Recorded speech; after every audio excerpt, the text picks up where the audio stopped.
The story of the kings and queens of England is more surprising than you might think. It's a fine drama, 1,000 years of tales of lust and betrayal, of heroism and cruelty, of mysteries, murders, tragedies, and triumphs. And it's also quite unlike the history of other countries' royalty. The thing about the kings and queens of England is that they're totally different from anywhere else, which probably explains why they're still in business when almost everywhere else they've either been given the chop or have stopped being regal. This programme looks at England's monarchs from the death of Queen Anne to the accession of Victoria. Well, Britain's monarchs, actually. And if you look at Europe at the start of this story in 1714, you'll see just what I mean. A European king is an absolute ruler. Louis XIV, Peter the Great, Philip V of Spain, Frederick William of Prussia, all men of unlimited power. It's not like that in Britain. Queen Anne has died. There are no Protestant Stuarts left. The Protestant line to the English throne now passes through James's granddaughter, Sophia, who had married a German prince with the title of Elector of Hanover, and then from her to her son George Louis, who's inherited that antiquated title. Into one quarter of the royal coat of arms pops the amazingly complicated device of a 54-year-old German princeling. And when he comes to England for his coronation, he knows perfectly well that he's not going to be anything like those other rulers. He will be almost powerless. So it really doesn't matter that he can't speak a word of English. At the opening of Parliament, King George stood in silence while his words were read by the Lord Chamberlain. The crown that had belonged to Normans, French Plantagenets, Welsh Tudors and Scottish Stuarts had now passed to the German Hanoverians. The new king's son, George Augustus, arrived from Herrenhausen to take his seat in the House of Lords as Duke of Rothesay, heir to the throne. Before leaving Germany, he proudly declared, "I have not a drop of blood in my veins which is not English." Rothesay, of course, is a Scottish dukedom. George Augustus did share one trait with his father's English subjects, a hearty dislike of King George, and for the same reason. 20 years before George became King of England, something very mysterious had happened to his wife's best friend, the dashing Count Königsmarck. His wife, Princess Sophia Dorothea, had come to detest her husband, who spent his time either engaged in endless European wars or enjoying his various mistresses. Königsmarck tried to help her escape from Hanover. He failed.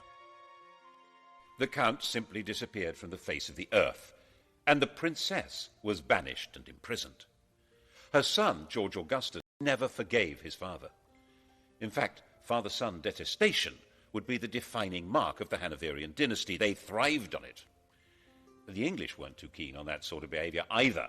They might have been more sympathetic if they'd approved of the two mistresses that George brought with him, but they called them the Maypole and the Elephant and decided they were simply greedy Germans with their snouts in the trough. And there were Scottish noblemen who thought that with George lacking support in England, this might be an opportunity to hand the throne back to the Stuart family, and in particular to James II's son, living in France and known as the Pretender. The French thought this would be a great idea. Louis XIV's mistress, Madame de Maintenon, even presented him with a song to be sung on his accession. It had originally been written for Louis to celebrate his recovery from a surgical procedure on his bottom. She translated it for the man who should, she thought, be James VIII of Scotland, and, why not, James III of England. God save a gracious King, long live a noble King, God save the King. The song turned out to be a bigger hit than the man. The Jacobite Rising of 1715 was a complete flop, and after spending a couple of months wandering around the Highlands, James went home to France. George's throne was safe. He spent every winter in Hanover and left the government of England to his ministers. His own work was done by a new figure, the Prime Minister, a politician acting as a king's substitute. The first man to take on this role was Robert Walpole.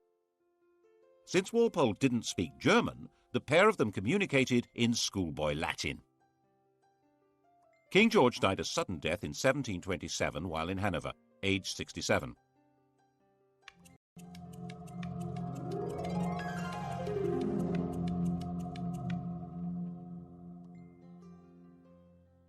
His son was living in Richmond, forbidden by the old man to take any part in court life or even to see his own children.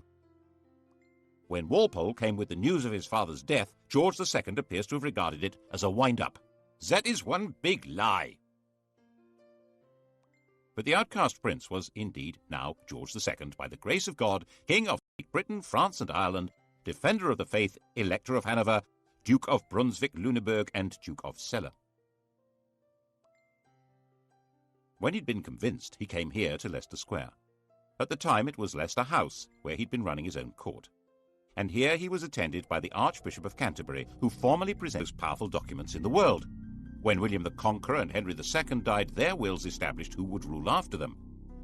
George took his father's will and, instead of opening it, shoved it in his pocket. It was never seen again, to the great disappointment of his father's mistresses. George II's wife, Queen Caroline, had very firm ideas on what should happen next, and her husband was quite obedient. The result was that everyone who'd been hoping for their own promotion in a changed government was disappointed. Walpole remained Prime Minister. He'd promised her that she would get a personal grant of £100,000 a year, double the offer his opposition came up with, and very little actually changed at all. That included the traditional hostility between anyone called King George and his son. The son in question was now, of course, the son of George II, Prince Frederick. According to Queen Caroline, he was the greatest ass, the greatest liar, the greatest canaille, and the greatest beast in the whole world, and we heartily wish he was out of it. She would have said it in German. George agreed with the Queen and refused to allow Frederick to marry Princess Wilhelmina of Prussia on the entirely sensible grounds that I did not think that engrafting my half-witted coxcomb upon a mad woman would improve the breed. Prince Frederick's view of his father was, by contrast, quite balanced and objective. He's an obstinate, self-indulgent, miserly martinet with an insatiable sexual appetite. Obstinate? Yes. Self-indulgent? A fair point. Miserly? Well, he had slashed Frederick's allowance to make him less of a social rival. Martinet? Well, certainly a man of relentless and determined regular routine. And the sexual appetite? We assumed that as his right. For instance, he began seriously lusting after the beautiful young wife of the Count of Volmoden when he met her in Hanover in 1735, and he told the Queen that, "You must love the Volmoden, for she loves me."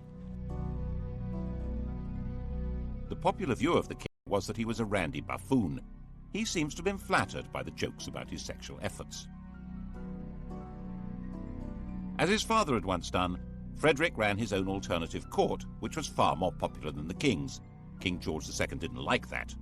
Mein Gott, popularity always makes me sick, but this makes me vomit.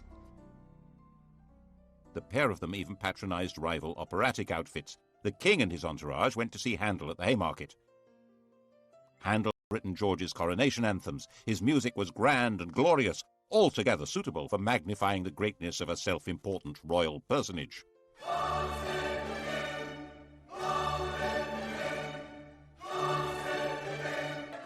The prince and his crowd stayed away. They went instead to the Theatre Royal in Lincoln's Inn Fields.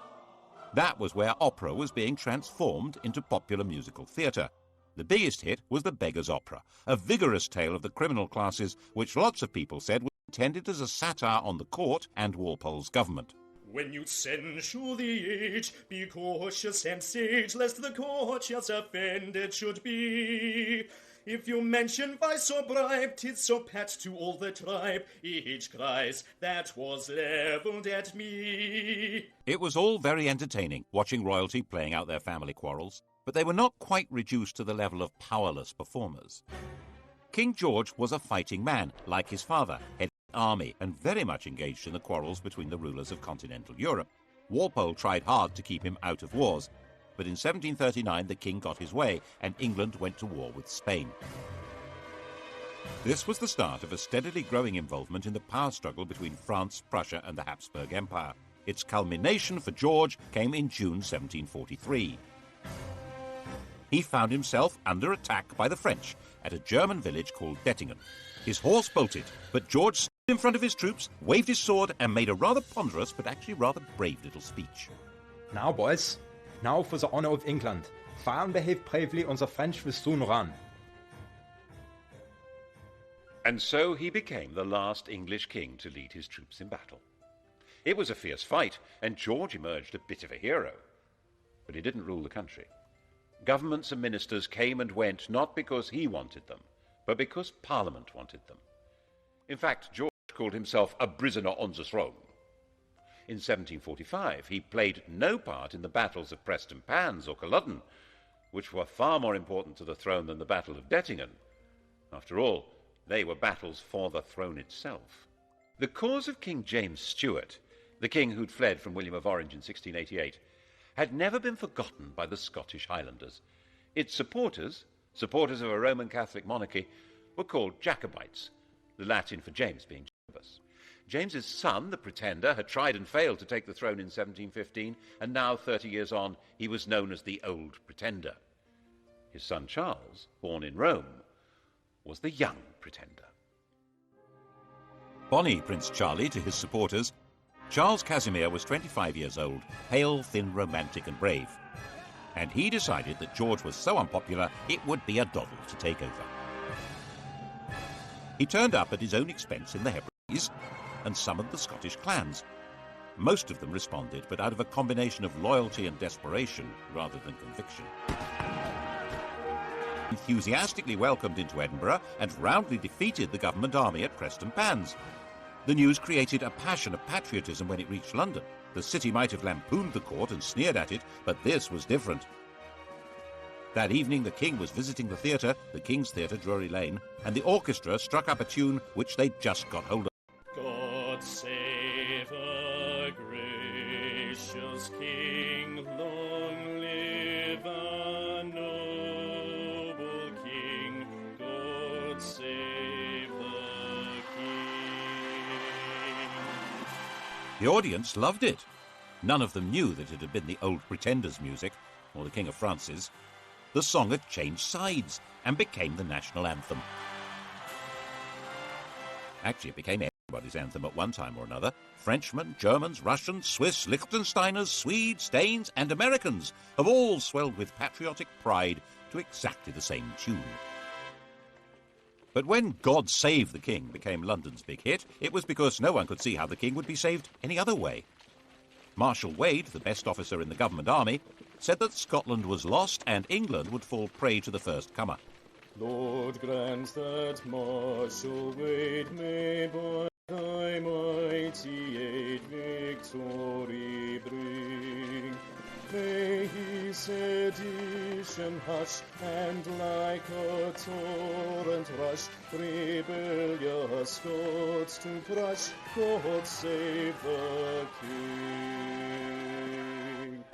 The rebels took Manchester, then Derby. London trembled, but not as much as the clansmen. They'd marched expecting England to rise in their support and the French to invade. Instead, they had no support at all.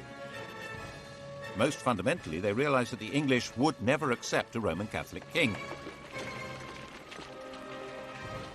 They'd outflanked a large English army, but it was now on their tail, and another was coming up from London. So back they went, and the clansmen were finally slaughtered in their thousands at Culloden in April 1746. Charles hid out for months in the Scottish Islands, hunted through the mountains by troops and with a price on his head, but protected by tribal loyalties until he finally escaped back to France. And the clan culture of the Highlands was systematically and ruthlessly extirpated. Clans were dispersed, their leaders imprisoned or executed, plaid and weaponry and bagpipes were banned. The would-be Charles III made a bizarre secret return to England in 1750, where he converted to Protestantism and expected this would encourage his supporters to have more hope. They were more impressed by his degree of attachment to the bottle, not so much the king over. George also found his other great enemy removed. His son Frederick died in 1751. He'd been hit hard in the stomach by a tennis ball, and the resulting abdominal ulcer burst and killed him. The new heir to the throne was a 12-year-old child, Frederick's son, George. But the great problems of the kingdom were outside the king's grasp. His country was now a great imperial trading power, with huge involvements in India, the East Indies, North America, and the Mediterranean. So was France. At the same time, continental Europe was constantly boiling over into war, and Hanover was in the middle of that. In 1756, the great powers finally locked horns in a do-or-die struggle that would girdle the whole world. This would become the 7 Years' War. It was truly the First World War.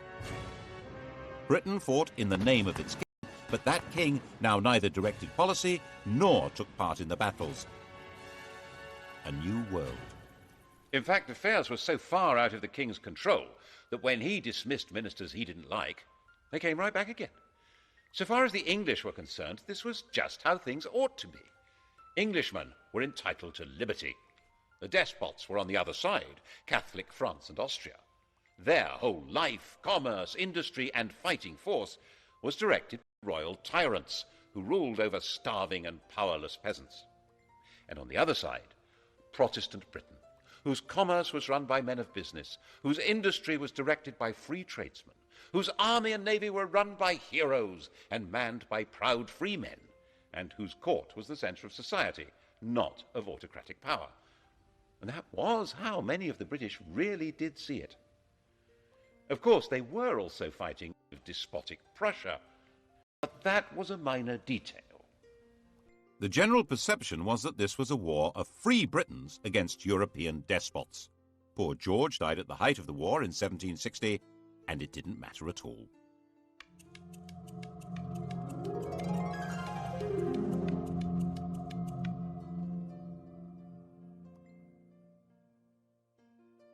His grandson, now George III, was 22 years old.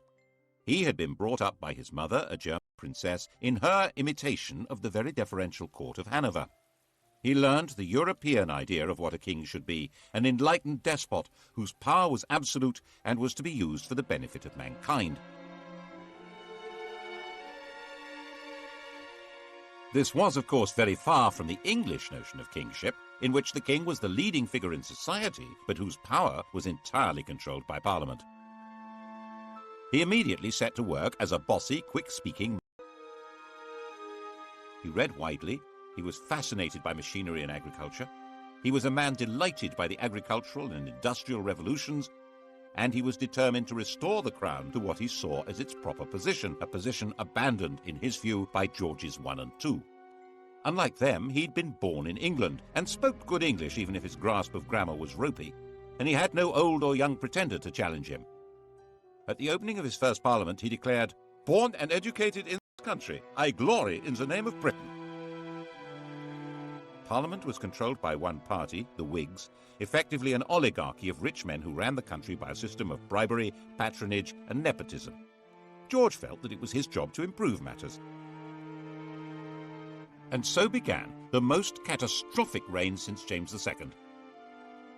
If it hadn't been for George III's attempt to turn back the clock, the inhabitants of New York might still be using British passports, and the inhabitants of Los Angeles and Miami, Spanish ones. Now there's a thought.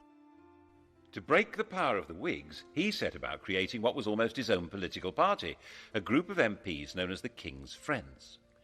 He took back the power of distributing positions and favours from the government and did it himself, so he soon built up a collection of political dependents.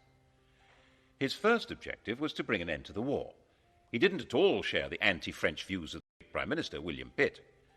It took a lot of political manipulation, but in 1763, with Pitt removed from power, a peace treaty was signed. By this stage, the war had actually been won. Pitt's policies had resulted in Britain becoming the dominant colonial power in the world. Britain was more or less undisputed ruler of North America, India, the Caribbean, and much besides. And George took the credit, the glory, and tried to take control. At the end of the 7 Years' War, in 1763, the King of England ruled over more of the world than any man since Genghis Khan, an empire about 5 times larger than Rome. Of course, he wasn't in the position of an Asiatic tyrant, or even your common or garden European despot. His control would have to be through Parliament. His power was limited to choosing ministers, and even that wouldn't work if Parliament and the country wouldn't stomach him, as George kept finding out.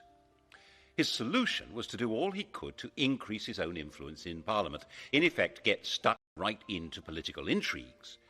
Since it was illegal to report parliamentary debates, people became very suspicious of what was going on. He spent huge sums on trying to influence elections and would even personally go out canvassing. On one occasion, for instance, bustling into a draper's shop, saying, "The Queen wants a gown," announcing who to vote for, and rushing out again. When things went wrong. When Parliament rejected a bill that would have helped the Spitalfields weavers, the weavers marched off to find the king at Wimbledon.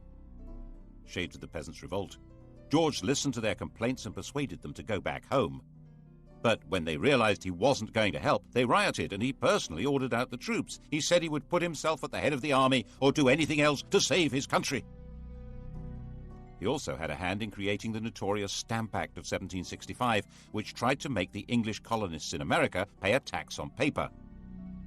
This was the moment at which the whole language of politics began to change. One Virginia colonist declared, "Caesar had his Brutus, Charles I his Cromwell. May George III profit from their example." The Cromwellian revolution of the previous century had certainly been driven by the connection between taxation and liberty. The issue now was that the 13 English colonies in America had their own governments, run by their own local oligarchies, and raising their own taxes. The idea that they could be taxed by the oligarchy in London, headed by the king, was totally outrageous. They would have no way to influence what was done or what they had to pay. Colonists who supported the government were threatened by their compatriots. Some were tarred and feathered. And by the time the act came into effect, there wasn't a single person who'd accepted the job of commissioner to collect the tax. It had to be repealed. There was similar alarm in England, as in his attempt to control Parliament, George arrested his leading critic there, John Wilkes. Mobs rioted in the name of Wilkes and liberty and threatened the king. Wilkes was released, and it was established that there was a legal right to report and criticize what happened in Parliament. But by 1770, he had created the political system he wanted. The political parties had collapsed, and he had a docile chief minister, Lord North, with a parliamentary majority through whom he could run things the way he thought they should be. George liked running things. Popularly known as Farmer George, he took a very close interest in modern farming methods, developing animal breeds and new crops. These were the same modern farming methods which, by enclosing common lands and creating large self-contained farms, were breaking up village communities all over England and creating a new class of half-starved, landless wage labourers. Bad harvests didn't help, nor did a collapse in trade. The colonists in America were showing their anger by refusing to import anything from Britain. Lord North decided the best thing to do was repeal all the taxes on them except for a symbolic tax on tea. 3 years later, he arranged another act of Parliament to try to help the East India Company sell more tea in America, and radicals in Boston retaliated with a symbolic tea party, at which men dressed as Native Americans. The reaction in England, stirred by the popular press, was that the colonists must be punished. George certainly shared that view. Laws must decide whether they are to be subject to this country or independent. Misunderstanding the strength of feeling and of organization against them, the government tried to use too little force and triggered a full-scale rebellion. The rebel colonists proclaimed their independence in 1776, and with the backing of a large part of popular opinion in England, George was determined to fight them and crush them. The result, as many less warlike Englishmen had been warning, was disaster for England. Even Lord North wanted out, but George was in charge. The American Revolutionary War became a campaign not against unjust government or English rule, but against the very principle of monarchic government. George's determination to be active in government and place himself at the heart of politics created a new republican movement, a language in which to attack the rule of kings. The Peace of Versailles in 1783 forced Britain to recognize the United States of America. 6 years later, our host at Versailles, Louis XVI of France, was himself called on by a revolutionary crowd who carried him off and set up their own republic. The process of destroying monarchy was underway. Did George understand what he'd done? He certainly fretted about the American disaster, and perhaps it was his own sense of failure that made him display signs of mental disturbance in 1788, talking incessantly and behaving oddly. His doctor thought making him bleed would help. When that failed, the Prince of Wales took over the treatment. The Prince of Wales was 26 years old, a dashing if rather fat man about town, and in the grand tradition of their Hanoverian ancestors, King George and his son hated each other. The prince lived in the house bought for his mother, the Duke of Buckingham's magnificent home near St James's Park. It was still called Buckingham House. He liked it so much he eventually built a rather dull palace for it. When he came of age, he'd set up his home in Clarence House, taken his seat in the House of Lords, and set about being a thorn in Daddy's flesh, partly by opposing his father's ministers and partly by his wildly extravagant social life, in the course of which he secretly married a glamorous widow, Mrs. Fitzherbert, after a passionate wooing process that included theatrically stabbing himself to safely produce as much blood as possible. The marriage was illegal. He wasn't allowed to wed without the king's consent. It was also significant that the lady was a Roman Catholic. In 1780, anti-Catholic rioters stirred up by Lord George Gordon had taken over London for a week. Eventually dispersed by troops on the king's orders, the Gordon Lord George. Prinny, as his friends called him, spent his time in gambling clubs, in the company of dandies like Beau Brummel, and put much energy into building the bizarre and spectacular pavilion in Brighton. That's where he was when he heard that the king was mentally ill, and he hurried off to Windsor to take over. 28 years old, he was going to be regent. When the king saw his son, he physically attacked him. He threw Prinny against a wall. The poor boy burst into tears. There was then a huge political battle over what powers the regent would be allowed to have. His own bunch of politicians led by Fox on one side and the king's led by Pitt on the other. Fox's supporters saw Pitt as a sort of fungus with as many arms as an octopus, growing on and taking over the royal dunghill. And the Prince of Wales brought in his own physician to treat the king or torture him. The royal physicians blistered the king's forehead to draw the poison out of his brain, forced him to take useless drugs, ordering servants to sit on the king when he resisted, and refused to let him have a fire in his room during the terribly cold winter. All this when the country was anticipating French invasion and radical revolution, and volunteer regiments were being formed as a desperate line of defense. Very desperate. Finally, new physicians were brought in who gave the king gentler treatment, and he recovered. In 1801, before the arguments over how the regency would function had been resolved, the king was back in charge. But not in the way he had been. The American defeat had been a personal disaster for him and dramatically weakened his political position.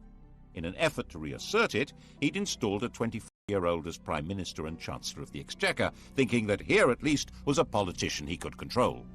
But William Pitt's son, Pitt the Younger, was shrewd, capable, and fully understood that George depended on him, so he held all the cards. And it was Pitt who had to decide how to deal with the spread of revolutionary Republican ideas from America and France into England. The same ideas that had been voiced in America about no taxation without representation were being heard in England, where huge new manufacturing towns had grown up, which had no member of Parliament. 3 years after the French Revolution, political reform societies called corresponding societies were founded in England. Riots were breaking out in the Midlands, in East Anglia, in Scotland. Attempts were made to kill the king.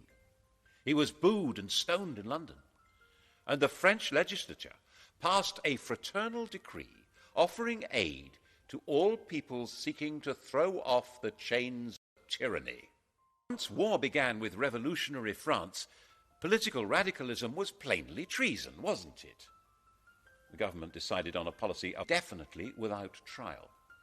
The government charged people with treason for organizing public meetings calling for political reform.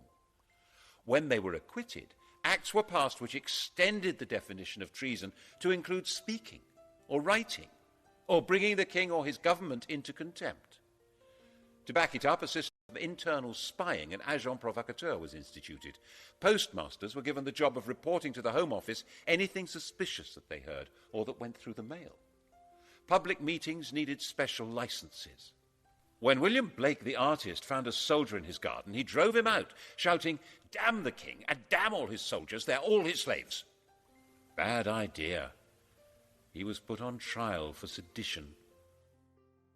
The king himself was actually quite popular. He was generally seen as a kind-hearted, slightly bufferish sort of a person, but he was still ultimately in charge of what was going on. And when even Pitt insisted that Catholics would have to be allowed the same rights as Protestants and permitted to stand for Parliament, George forced him to resign. The issue had come to the fore because of Ireland. If England had some potential revolutionaries, how many more had Ireland, a land where an oppressed Catholic majority were ruled by imported Protestant colonists and an ideal staging post for a French invasion? In 1801, Ireland was incorporated into Great Britain, creating the United Kingdom. It was an attempt to make Ireland more secure.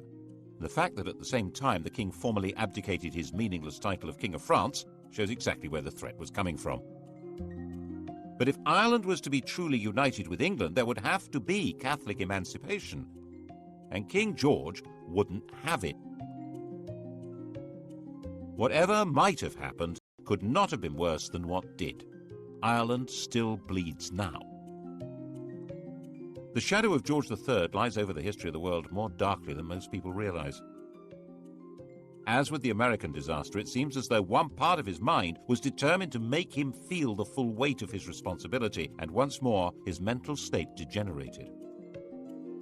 He made a slow recovery, enough to sack his ministers in 1805 when they tried to lift the restrictions on Catholics becoming military officers. But he was becoming blind and infirm, and in 1810 his mind finally collapsed. No one's quite sure what was wrong with him, but a strain of hereditary insanity had run through the royal family ever since Henry V's marriage to Catherine de Valois. Blind and deaf, suffering from abdominal pains and dementia, his body lived on, but his reign was over. Prinny took over at last.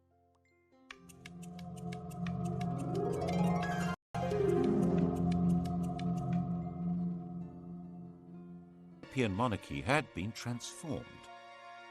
The enlightened despots had fallen. Napoleon's empire had swallowed them up, replacing them with dictators from his own family or under his control. Even Hanover had been overwhelmed. The Tsar still survived, but Napoleon was about to invade Russia. Britain stood virtually alone. And in Britain, the ancient principle of the royal prerogative was now in the fat, clammy hands of a gambling, massively indebted, roly-poly dandy with a passion for show and splendor. But the military genius of Wellington and Nelson didn't need a king to guide it. So under his uninspiring, even ridiculous leadership, Napoleon was defeated and the decrowned heads of Europe were brushed down and put back on their thrones. Why, the ruler of the United Kingdom even became King of Hanover. Prinny had been against everything his father stood for. But now he was in power, he suddenly adopted all his father's political principles, especially his determined opposition to letting Catholics have civil rights and to any reform of Parliament.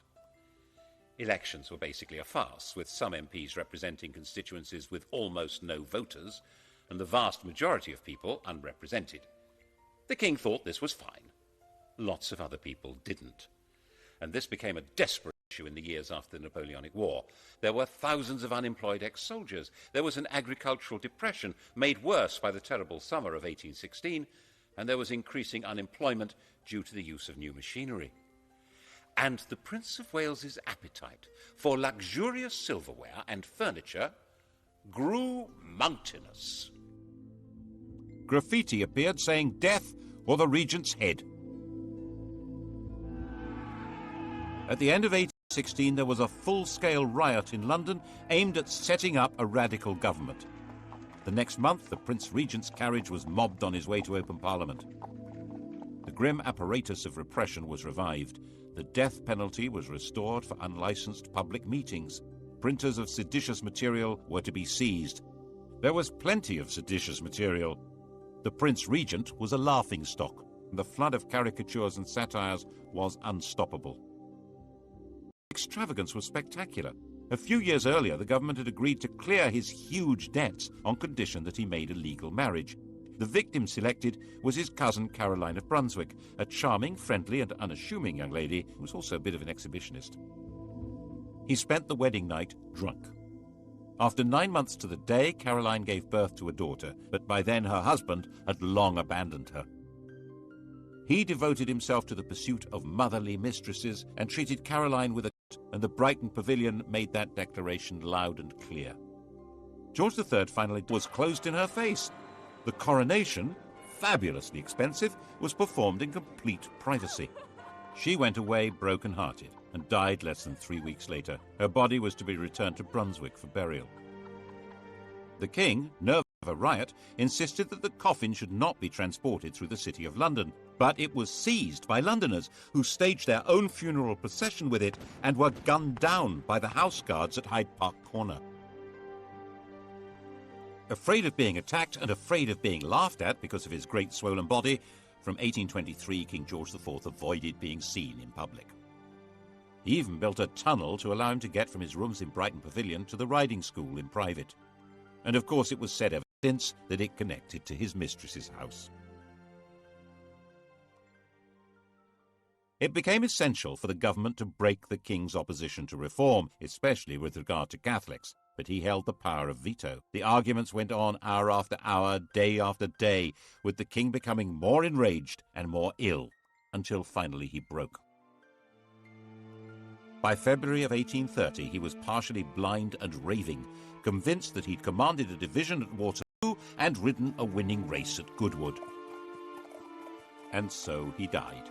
And they found 50 years of coats, boots and pantaloons, and countless bundles of women's love letters, of women's gloves, of locks of his many mistresses' hair. Why on earth did Britain need a king? What use was he to man or beast? Why in heaven's name wasn't there a revolution? The truth is, no one knows. Some historians think it was a result of Methodism becoming popular, diverting poorer people's energy from politics into religion. Some think it was patriotism in the age of empire, that king and country was a slogan that helped people pull together against Napoleon. But perhaps, given the riots, rebellions and mutinies, it was due more to the efficiency of the police state and the forcefulness of repression. And lurking at the back of people's minds was the distant memories, echoed and made more terrible by the vision of the guillotine in France. Always keep a hold of nurse, for fear of finding something worse. Despite George's enthusiastic sexual enterprise, he had only produced one legitimate child, and she died in childbirth. The heir to the throne was his brother William, who was 54.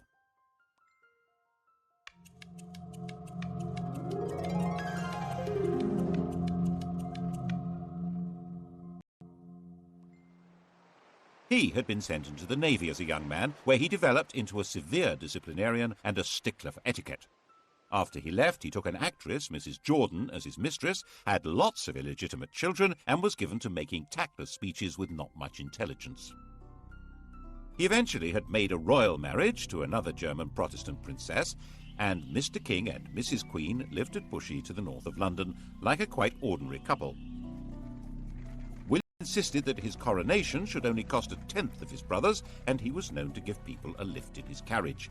All this made him rather popular, but when it came to parliamentary reform, he turned out to be as resistant as any other Hanoverian king. By now, the popular pressure for changing the voting system into something more representative was virtually irresistible, giving more men the vote, having MPs for the new towns and secret ballots. This would give the Commons more power, so the House of Lords was resisting it, and William sided with them. By 1832, there seemed a real possibility of civil war or revolution. It's possible that if the royal family were part of the aristocracy, as in every other country with a king, that would have happened. But the king and queen had their family roots in Germany, and there was no natural alliance between them and the great aristocratic families. William was weak and was forcefully persuaded to give way, and Britain was started on the road to democracy.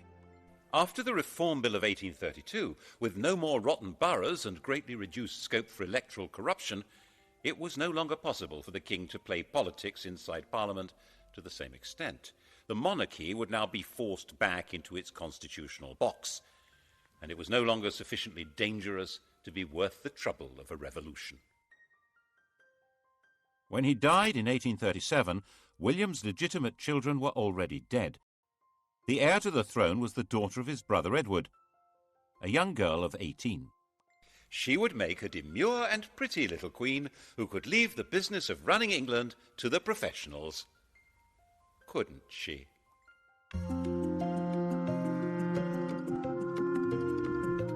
Sky Digital viewers, press red. On UK TV History next, the modern kings and queens of England coming up here on History, and starting on documentary, The Best of British. Blue Planet.